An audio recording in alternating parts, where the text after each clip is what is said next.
So Nitinji, you're a successful entrepreneur today.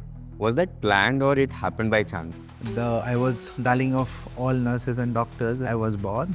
She took my palm in hand and she said, "This boy is going to be a."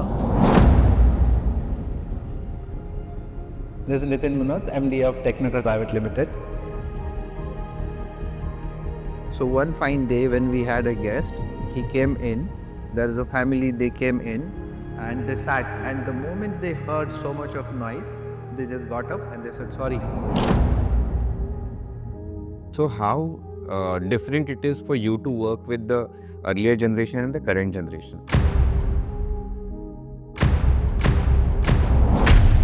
When we are running a business, there are a lot of sacrifices that we do, right? So what personal sacrifices that you have done so far in your entire career? The difficult journey was this, because we had no, of course, mobiles there, no even normal phone, no any kind of a stationery, brochure or cards, nothing. All these years you have been in this business. So right now also what keeps you motivating, or maybe the journey of your business in 1985? So how the entire process happened for you? How difficult or how easy that journey for you?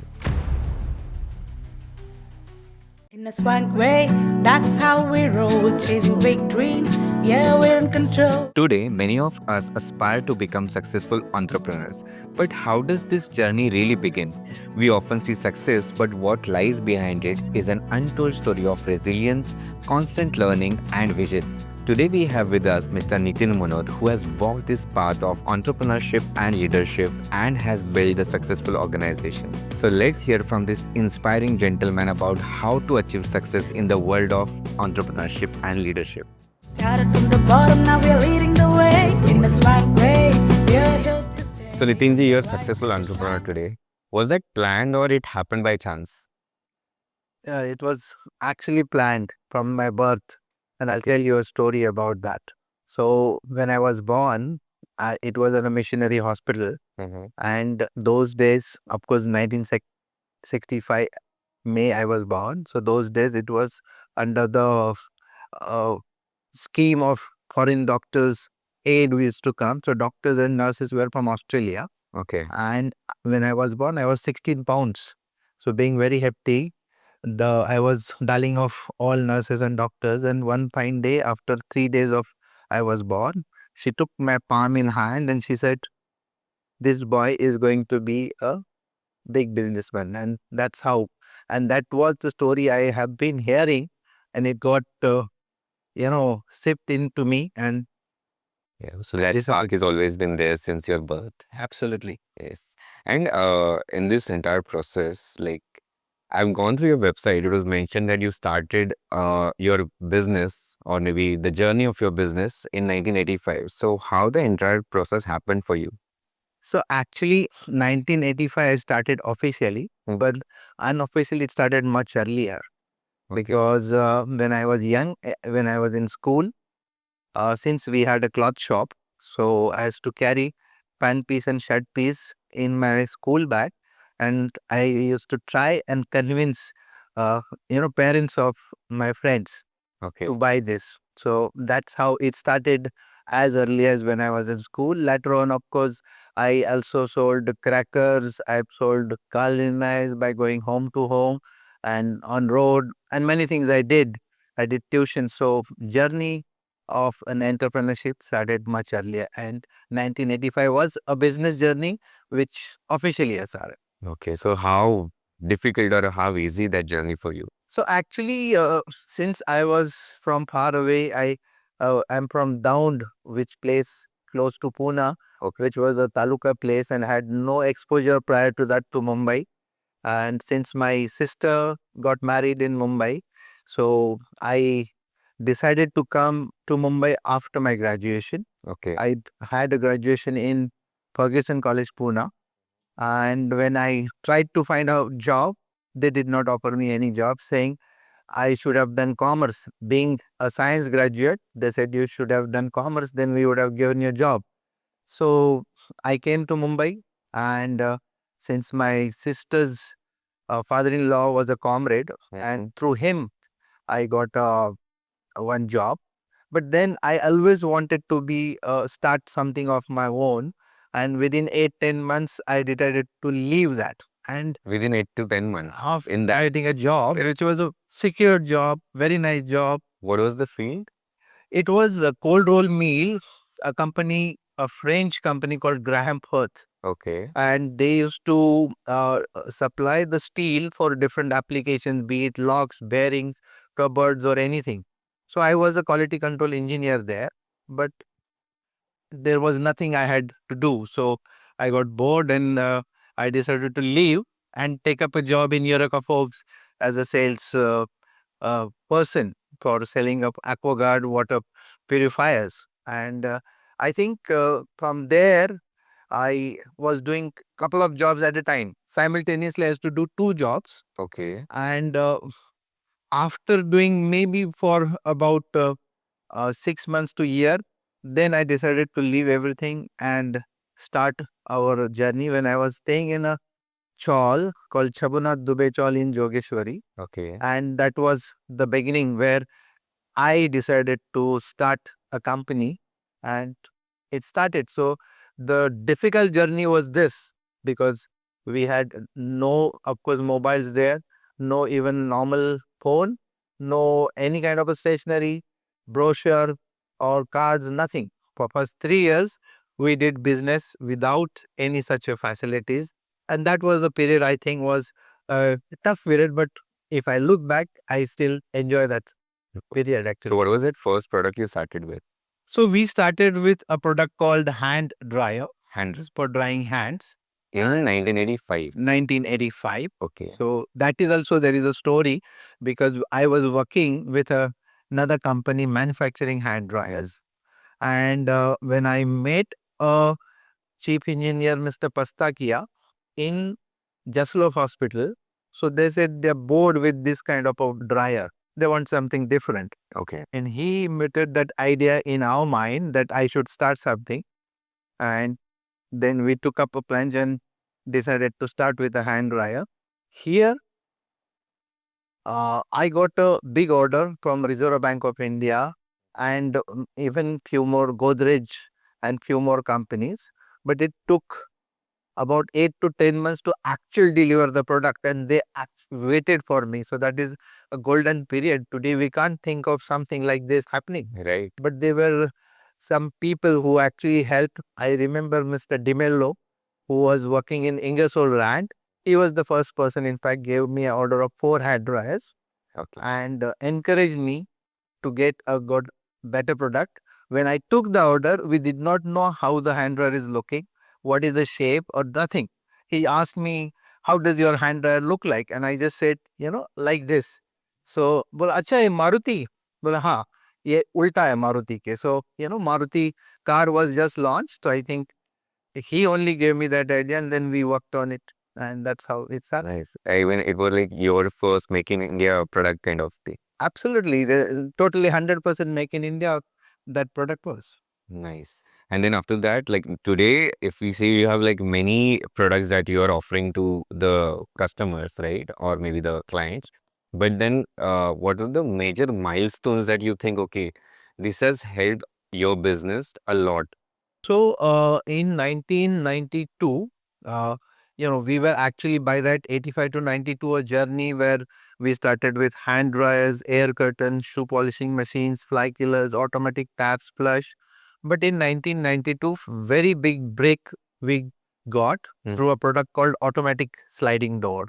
Okay. And we happened to speak to a company from Japan, and the product name was Japan Automatic Door, and this door was really good. And that time, we will not imagine, in 1991 92, first door I sold in Taj Mahal Hotel, which was earlier Lokhandwala Hotel in Bandra. Okay. So for one door was sold for 3,85,000 rupees, and today a similar kind of door we are not even able to sell at 85,000 rupees. Wow. In 1990, I sold, so you can imagine the kind of profit and this we made. But that's how, that was the first major milestone to take an entry into a different world than what we were doing earlier. it was hygiene products. We shifted slowly to automation. So that's how first major breakdown. Because when we talk about automation, these days I mean, lately I think within last 8 to 10 years, it is booming majorly. And you imagine that maybe almost 25 years back or 30 years back. So at that point, did you ever imagine that, okay, after 30 years, this will be like very used to thing for everyone? See, basically, how we went from one product to another product is just like uh, when we are talking to somebody and they said, "Why don't you do this?" And that's how it started. So there was no such a vision that time that this product would be after 10, 15, 20, or 30 years would be more like a commodity. So there was not such a thought process. Point like having a profit and running a business, maybe the priority. Yes. Yes, survival was the thing because, as I mentioned, we started our journey from a chawl, and every day was a battle. And that time, getting one product, of course, we did not sell hundreds of those in a year, but then whatever we could sell, that was very good profit, and that could give us a further inroads in taking another product or shifting to a better place. And one of the products that I personally like is the noise barrier. So how you came up with this idea first? So I actually was staying very close or on the highway of Western Express Highway. So uh, the noise was so much, but we had all gone used to it. We means my family or those people who were staying in that building. Hmm. But when it came to a guest, they were not able to actually like that. So one fine day when we had a guest, he came in, there's a family, they came in and they sat. And the moment they heard so much of noise, they just got up and they said, "Sorry, we can't speak here. We'll have to go somewhere out." And they just went out. They did not even wait. And they went. After that, we realized, what are we doing? Where are we staying? And what are we doing about this noise pollution? Then I went through a lot of things and I realized there is a product called sound barriers available in world, especially in European countries. And at that time, that idea stuck to me. And at the same time, there was a visitor who came to our office from MMRDA. He also told that this product has a future and why don't we get into it? All that combined, I was already trying to see who is manufacturing. We contacted a German company, Kulhava. Now that we both are together at the joint venture for manufacturing these sound barriers in India, and that's how the product actually came. So sometimes it is not that what you do is important, but what you can do, because we were totally in a different field, but this product now became our almost main product. Right. And talking about the quality that you always talk about, that and customer satisfaction, but at the same time, how do you manage to give the same value consistently for all these years? Basically, it's not very easy to maintain that, especially when customer wants always at a lower and lower and lower price, and our expenses are always on higher side.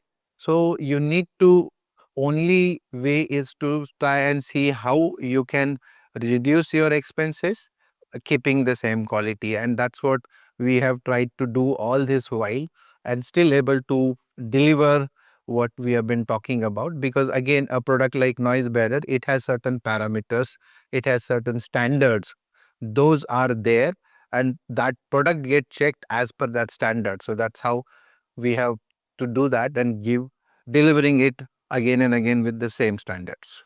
Okay. And all these years you have been in this business. So right now also what keeps you motivating about, being consistent? So basically, as an entrepreneur, that it's lonely at the top.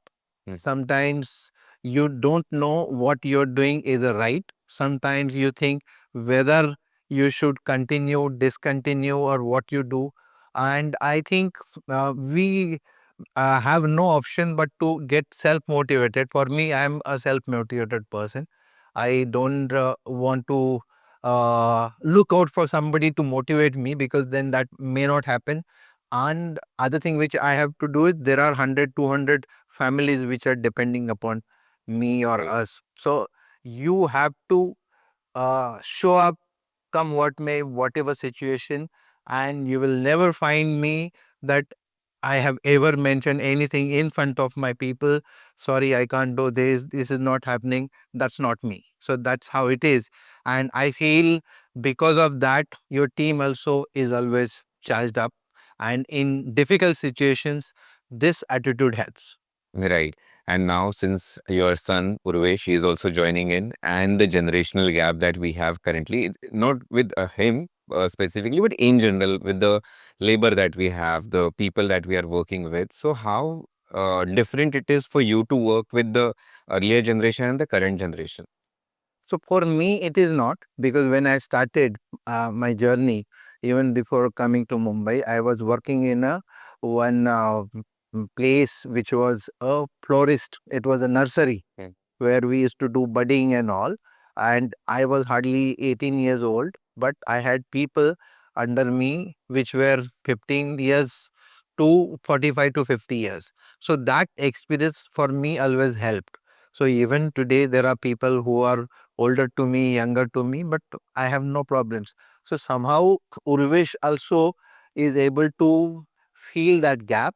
One good thing which happened about Urvesh and my daughter Nilambari is that for last 5 years they are in the system. So what I have done is I put it to them in our WhatsApp groups, management group, service group, sales group, accounts group. So what happens is, though about 3 years back they were not involved, but they were at least able to see. So what happened? That created one kind of a culture. They know how this system work, who are doing what, how important these people are, or what is they are doing.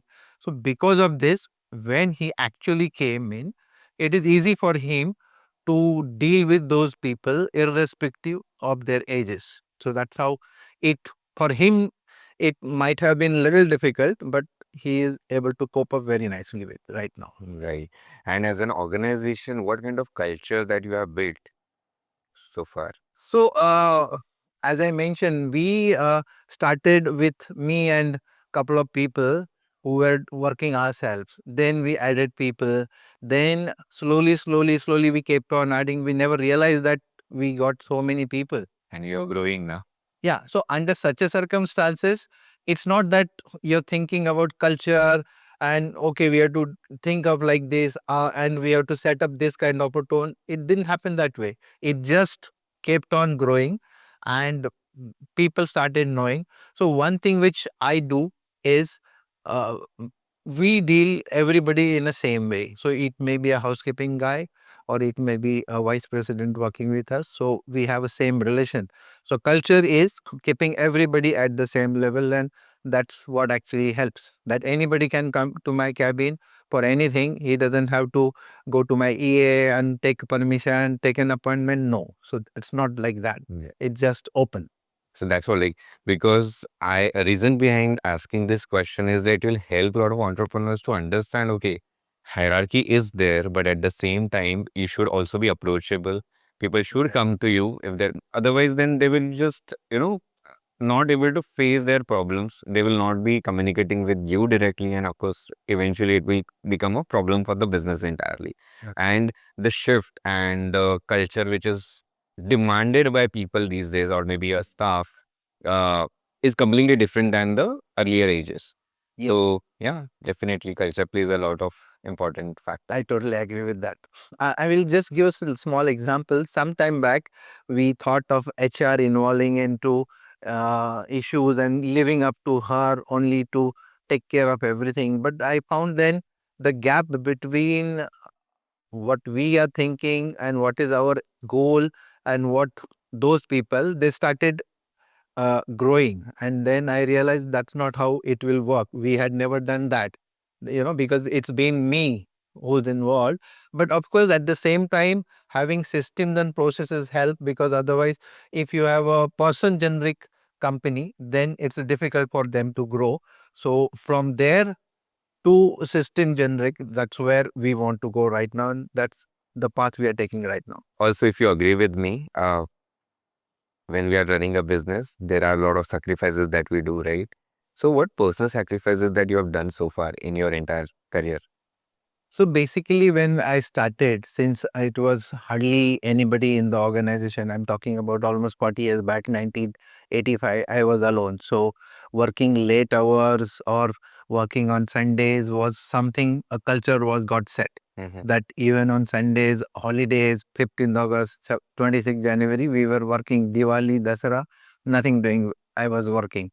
And when I got married, for some years, or many years early of marriage, the same trend continued because we were growing. So there was only a thought process of how we should give a service to a client. If we are given a word, we have to make sure that we deliver.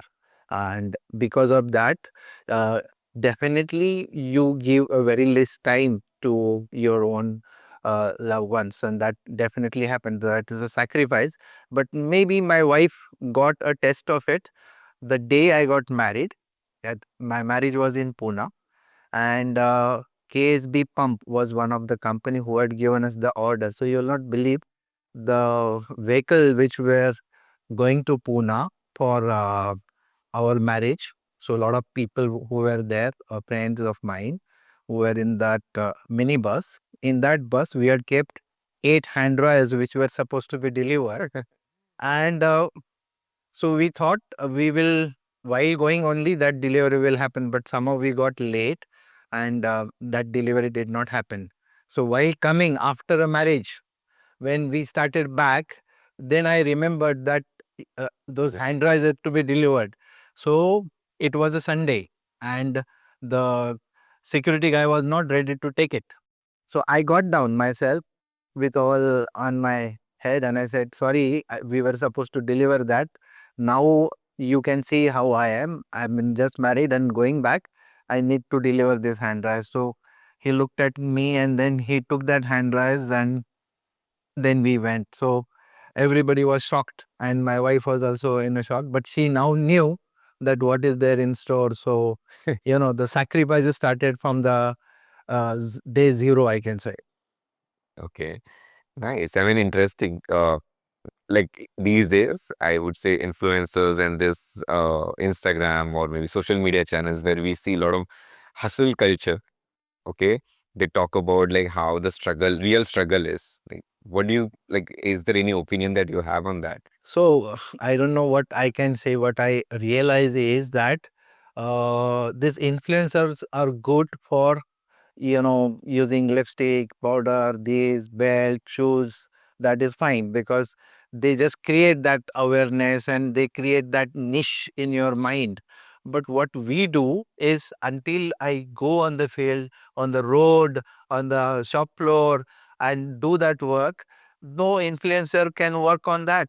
He cannot talk about this and he cannot create that because ours are heavy products, whatever we do, and they have to be manufactured. We are not taking everything imported. So that kind of a culture or that kind of a hustle is good enough for certain sector of products and not for ours this thing. I think in that we are the kind of people who are hustlers and who will create that kind of awareness and let the people know how that things work. And since we're talking about hustle and struggle, so in your entire career, what was that one turning point or maybe one product that you thought, okay, now we are ready to move ahead or bring something new to the business? So, if you see in our business, especially how we actually progressed is because of a new line of a product. For example, we started with the hand dryers, air curtain I mentioned, but somehow there was a inclination that these products would have a lesser market in terms of Indian manufacturers, and that's how it happened because the moment Chinese influx started in India, we were selling a hand dryer 20 years back at about 5,000 rupees. And when Chinese hand dryers started coming in, they are still selling at about 2,000 rupees. That time about 1,300, 1,400 rupees. So it just changed the market dynamics totally. And everyone who is actually doing something or say new hotel, 3-star to 5-star hotel, they all started going to China, get a containers of load filled with many products and come to India. And somehow, because we started shifting from hygiene products to automation product to safety and security, CCTV fire access as well. And then, of course, we shifted to noise barriers and at last platform screen doors. So I would say that journey of this had helped us to progress, and also a product like noise barrier and platform screen doors has a huge potential in India. And I think right now our main aim is a platform screen door which is totally indigenously manufactured by us, and all credit goes to Roesh because he came into this when we had already got an order, Okay. and he put all the efforts, all his knowledge, and created that important technology for us. Now, I would share that a Chinese company got an order in India, is now not buying from China, but buying it from company like us, and that all credit goes to Urush. So this is what has Wow. actually changed the dynamics. One more thing, this platform screen doors in 2016, we first time bidded in, we got, I mean, tender was there in Hubli Dharwad, 608 doors totally almost. Out of that, there were two bidders, one of us, one a Chinese. And we, even those days, beaten a Chinese company by 50%. Our cost was about 16, 17 crore and they were charging about 23 crores. So you can see the difference that we not only have a technology but a quality and product. Today it is almost about 8 years and our products are still working there. So this is a landmark, and this milestone itself I think is going to take our company to new heights. So of course, like when we look at making India products, right? Normally people think it will be expensive, and they don't tend to invest money into it, like compared to Chinese or other markets.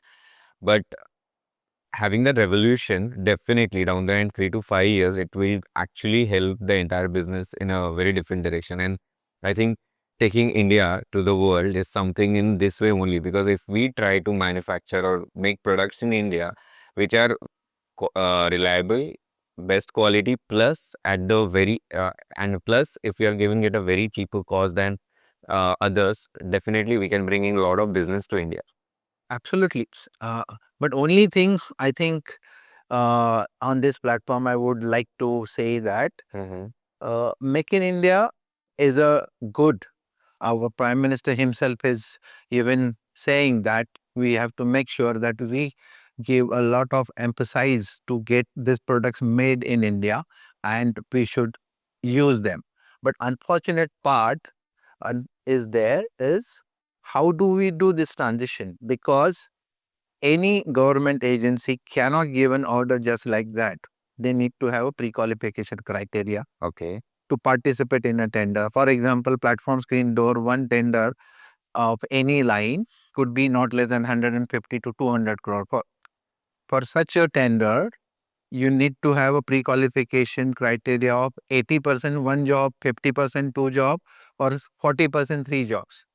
But if you are not done a job, how will you actually participate? And if you're not participating, next time again you will not able to be a part of it. So it is like anda and murgi. Okay. Unfortunately, though policies are there, there is a very high uh, deficiency in implementing that. Okay. I hope government looks into that, especially product like platform screen door. We can save thousands and lakhs of dollars for our nation. And as I mentioned, our products are not only reasonable, but are reliable as well. So I hope in future there could be a good policy holders come and see that how they can implement this. Definitely, and I feel like they should watch this and implement something which will help our country in a better way and give opportunities to entrepreneurs who can actually bring in more business also, plus the profit also to us. Yes. So if we see a lot of entrepreneurs, they do not have time these days for their mental health, their health, first of all, and tend to not give time to their families and everything, and a lot of stress is happening around. So, like, how do you balance all these things in your life at this age? So the good question that I have been advocate of health from the beginning, Okay. and just for people to know that I have in fact participated in bodybuilding competitions, maybe almost 35, 40 years back, Okay. and then I continued that until recently. I decided to get into running marathon as well. So I ran 10 kilometers marathon as well. Okay. So I feel for every business person, it is very important to first look at their health, irrespective of anything. Because if you are not healthy, if you think you just pass on days without looking at your health, it is going to be difficult. And what you try to save for a temporary thing, tomorrow it may become a permanent damage. So that's the reason why I feel first most important thing is to have some health good practices, maybe whatever you can do for 15, 20, 30 minutes, whatever you can do, wherever you can do. So that's a good thing I am doing. Wherever I go, I carry my shoes and gym clothes, everything. I first thing my whenever I choose hotel is check the gym is there or not, or at least some park close by to do walk or run. So this is the first thing I do, and because of that, I feel uh, any problem and stress when it comes, which always there, but then your way of looking at that problem changes because of if you are fit and healthy. This is what my experience is. I'm not sure that how true for others, but that's what I experienced, and because of which uh, a problem when it comes, I just try to sip in. When I do this, I give some time and then try to solve it in a differently, and that is working for me. That's really interesting. And thanks for sharing that, because these days, a lot of entrepreneurs or anyone who is just giving excuses for I don't have time or I have a lot of stress, rather than going for a while sleep. I'm not able to sleep for maybe long hours or something. So all the time we have excuses to run away from our health, and definitely that then again hits your mental health Yes. after your physical health. So yeah, thanks for sharing that. And thank you so much for coming here and sharing your journey. Of course, definitely it has inspired me. So definitely it will inspire a lot of people who are watching today. And I wish all the very best for your venture and the kind of vision that you have for making India also. All the very best wishes from me. Thanks, Tushar. Thank you. And have a lovely day for you and all your team. In a swank way, that's how we roll, chasing big dreams. Yeah, we're in control.